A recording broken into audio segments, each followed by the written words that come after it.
là c'est trop tard pour s'imposer aujourd'hui dans ce Paris Camembert. 500 mètres du sommet de la côte des Champeaux, ce sont 500 mètres d'enfer. Le tranchant, c'était peut-être Tom Lieber de l'équipe Navigaré qui était là. Réaction, oh là là, attention, avec Ludovic Turpin qui attaque. Réaction à l'arrière, il n'y en a pas de la part de Sandy Cazard qui joue peut-être le jeu. Enfin oui, non, peut-être pas, puisque Marcus Lundqvist est venu avec Ludovic Turpin et que Lundqvist est en train de faire souffrir Turpin. Les Facta qui pour l'instant ont tout bon. Christensen n'a pas réagi à l'arrière, Lundqvist qui parcelle et les deux Français qui sont piégés. Ludovic Turpin qui essaye de s'accrocher. On ne voit pas Sandy Cazard dans un instant, va se retourner, mais le deuxième du récent Paris-Nice semble être un peu juste dans cette ascension des Champeaux. Lundqvist qui s'envole, le champion de Suède, qui semble un peu au-dessus. On retrouve Sandy Cazard qui s'accroche, un public nombreux ici en Normandie, au Champeaux. Tous sont venus pour encourager nos deux Français, la Ludovic Turpin et Sandy Cazard, mais pour l'instant, c'est le champion de Suède, Marcus Lundqvist, professionnel depuis 98, qui fait la grosse impression. Il a fait 6e de l'étoile de Bessèges et 6e du Tour de Ronde cette année, mais aucune victoire. Peut-être part-il pour sa première victoire, alors que Ludovic Turpin revient quand même. Oui, c'est un gros risque de la part de Lundqvist de contrer Ludovic Turpin. Ils pouvaient partir tous les deux, et là Lundqvist, eh bien, il a provoqué la, oui, bien sûr, il attend Turpin, il a provoqué la perte de son coéquipier qui risque de... Le fameux pour certains d'aller encore se rapprocher et de revenir à la course. C'est ce qu'essaye de faire le champion de France, Nicolas Bourgoudi. Toujours à l'attaque, c'était le cas déjà sur le Tour de Vendée. Il revient bien le champion de France. Il faut qu'il aille en gagner une avec ce maillot tricolore. Et dans sa roue, semble-t-il, Thomas Vauclair, des Brioches, la Boulangère. Ou deux Français qui font beaucoup parler d'eux en ce moment. Ils attaquent tambour battant ce mur des Champeaux.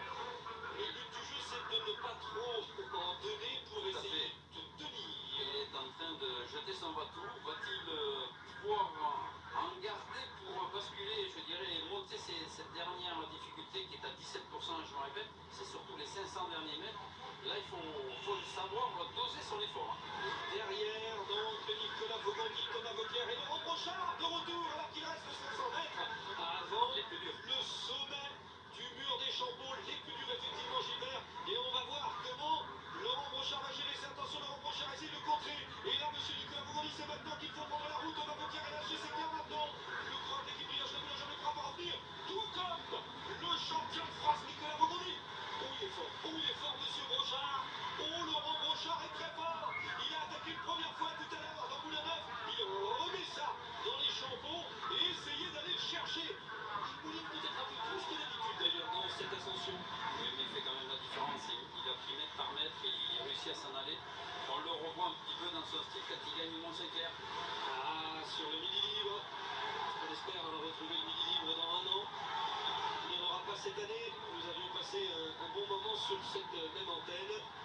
Laurent Brochard à l'attaque. Ce public normand qui encourage le Sartois, déjà vainqueur de ce Paris Camembert en 2001. Une ambiance de feu, vous l'entendez, dans ce mur des Champeaux à les 8 secondes, à 10 km de l'arrivée. Laurent Brochard va basculer en tête. Qu'en est-il advenu de Nicolas Vaugondi alors que Thomas Vauclair, il est à l'arrêt. Le pauvre Thomas Vauclair, c'est Frédéric Bessy qui est juste devant pour les Cofidis. Il y a aussi pour l'équipe Cofidis Philippe Romand encore présent. Jean-Cyril Romain était là juste un peu devant pour la FDJ.com. Et maintenant, Laurent Brochard à 10 km de l'arrivée. C'est tout plat et après, descendant. Parti pour la dernière ascension, la côte des Champeaux avec Sandy Cazard en tête. La dernière ascension, Sandy Cazard a très bien compris. Il accélère à l'allure avec Franck Bouillet.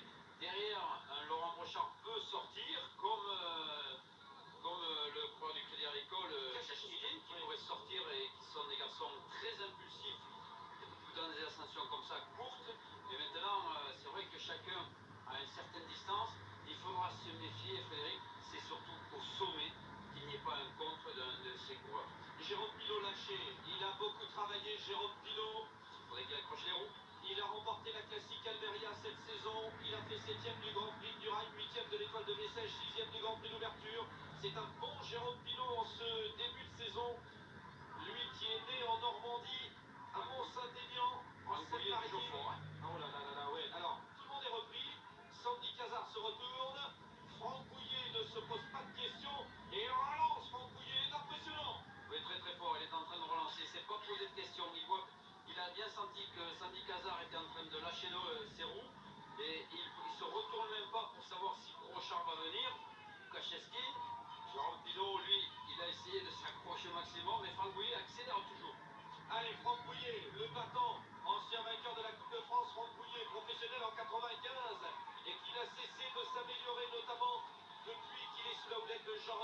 chrono.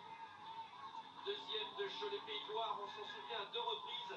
Cette année, il s'est encore battu, mais il a été un petit peu plus loin. Alors il a pris sa revanche sur le circuit de la Sarthe, où il a remporté une étape où il s'est classé deuxième du général.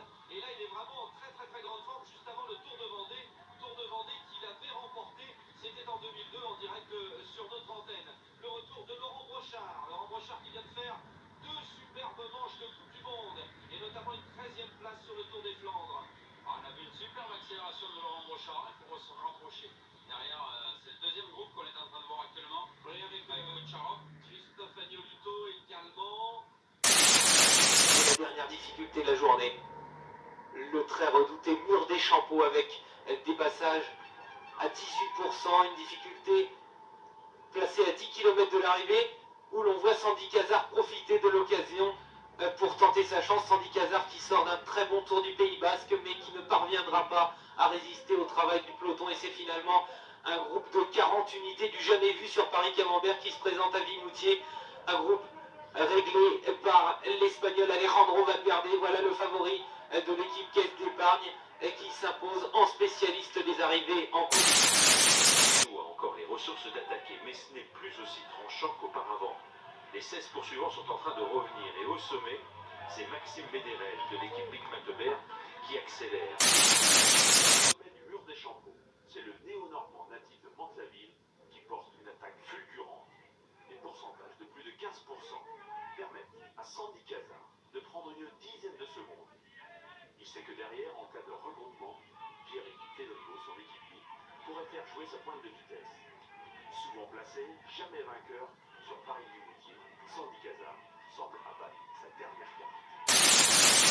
Repris maintenant, on est à 18 km du but, au pied du mur des Champeaux, et c'est Théo Vapère qui accélère. Le coureur de la formation Aubert 93 qui s'enfuit, mais quel travail de l'équipe FDJ derrière lui.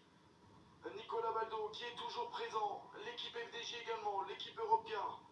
La formation Bretagne Séché Environnement est présente également. On va sûrement assister à de nouvelles attaques avant ce final, parce qu'il y a beaucoup de coureurs qui aimeraient que ça se termine autrement qu'au sprint. Par exemple Arthur Vichot, l'équipe FDJ qui va tenter de sortir au sommet de ce mur. Ça accélère fortement. Yann Backland qui arrive sur le côté, l'équipe FDJ représentée par Arthur Vichot notamment à l'avant. L'ascension, c'est le mur des Champeaux, et là le peloton explose littéralement. La sélection s'opère par l'arrière et l'enchaînement des difficultés fait son effet. Ça devient de plus en plus difficile. C'est terminé pour Clément Pelleven de l'armée de terre, pour Olivier Chevalier, pour Alberto Nardine, pour Mathias Krizek, pour les coureurs de la formation HPBTP Aubert 93. Ça devient de plus en plus compliqué. Idem pour Sébastien Chavanel que l'on voit ici sur la droite de la route.